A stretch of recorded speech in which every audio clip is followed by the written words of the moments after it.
to my February Filofax update. I made a few tweaks to my setup since last month, so I thought I would show them to you. I'm still using this same bookmark, and these are my February pages. The main change I've made is getting rid of the picture for like the household chores there and just adding these 3 simple boxes to it. I had before a picture of a little house which I would colour in when I'd done all my household jobs, but I wanted to also track my Fitbit steps, so when I got to 10,000 steps I wanted to colour off the box. When I'd done all my household chores for the day I wanted to be able to colour off the box for that, and also when I'd done all of my social media, which is a new sheet that I've made to go with my blogging, which I'll show you in a minute. So this is kind of like the overview sheet, and when I've ticked off everything for the day I can quite clearly see it here, so it's just pulling in all the information from other places. So this was the little house symbol that I was using last month. Last month I actually made a huge mistake and I just missed out the 21st of the month on my calendar, which then messed up everything. I had written out Trevor's work shifts already and then they were all a day behind, they were all wrong, so it meant for a lot of crossing out and it made everything quite messy. So my lesson has been learned to double and triple check everything before I print it out. This little tab here is a reminder of what those squares are for. It was made with a wallpaper sample that I just laminated, and it's just because the squares actually on the week are just blank boxes, and I just wanted to, for this month at least, keep a track of what they were. But you know, once I've done a month of working through this system, I will just know which box corresponds to what, so I won't need to keep this. You'll notice that this month I have put a few stickers in. I had a heart sticker and I just wanted to put it down for Valentine's Day. I've got some friends visiting that I don't see very often, and it's my birthday. So I put stickers in for that and I almost instantly regretted it because it made it look cluttered. It's not cluttered, I mean they're small stickers, but it didn't look as tidy as I like it to. So I'm trying to do a bit more scrapbooking outside of my Filofax so I can use my stickers and have that creative outlet without cluttering things up, because I really want to keep this plain and simple.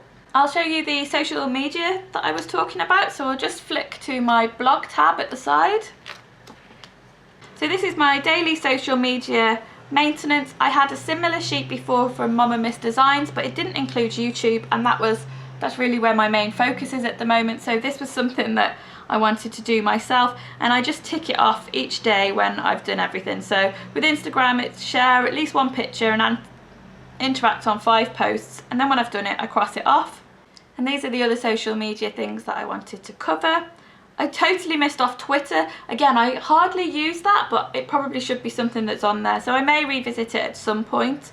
But so far this is working quite well for me. I like the layout, and it's just got a very simple piece of washi down the side. I like this like vintage rose one. This was from the Works. I think the creaminess of it matches the sheets, but it's not too intrusive. So this sheet is laminated, and as I complete the tasks I mark them off with this Staedtler non-permanent Lumicolour, and it just wipes off with like a damp tissue, so I like that. It does smudge a little bit, but the opposite page to it is also a laminate, so I can rub that off really easily if it does smudge over there. So for any given day, when I complete all of the tasks that are on my daily social media checklist down here, that's when I would colour off the square back on my main calendar. If we flick to the cleaning rota, so these are my daily jobs and I just tick them off as I go. I'm still working on a monthly rota. This as well is laminated. And you can see a little bit where the pen is printed across to here, but this tab is laminated as well, so it doesn't matter, it rubs right off. I have taken the cleaning rota before was on the back of this insert, but I've made a new insert and made it separately because I want to put a monthly and a quarterly rota in there. It's going to be a whole section rather than just a tab of its own, so I separated the divider off. The other tab that I've added is an allotment tab.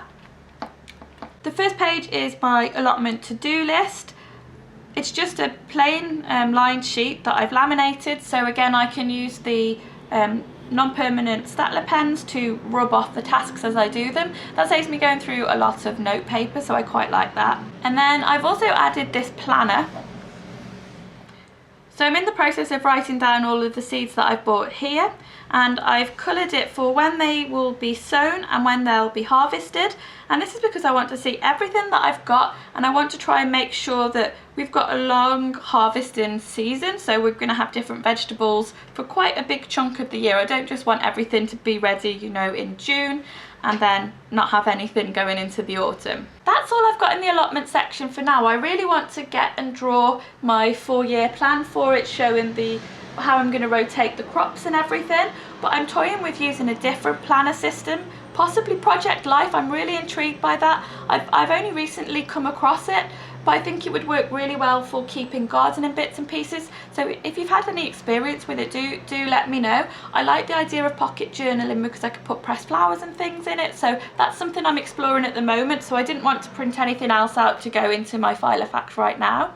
There is one other new sheet that I've made this month, and this is for swimming the channel. So I try and go swimming every week and count the lengths off as I go, and I thought it would be really good to stay motivated if I had like a set distance that I wanted to swim, and I thought why not the channel, that would be fun. So I worked out that at the shortest point the channel is 21 miles, and then this is the length of our local pool here, so I worked out that I had to swim 1018 lengths.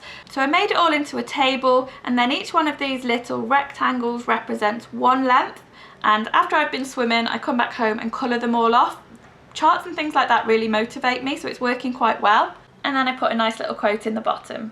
So that's it for my February update. Thanks for watching, guys. Have a great week. I use it mostly in the house. I don't take it out very often, but the stitching and the corners are still in perfect condition.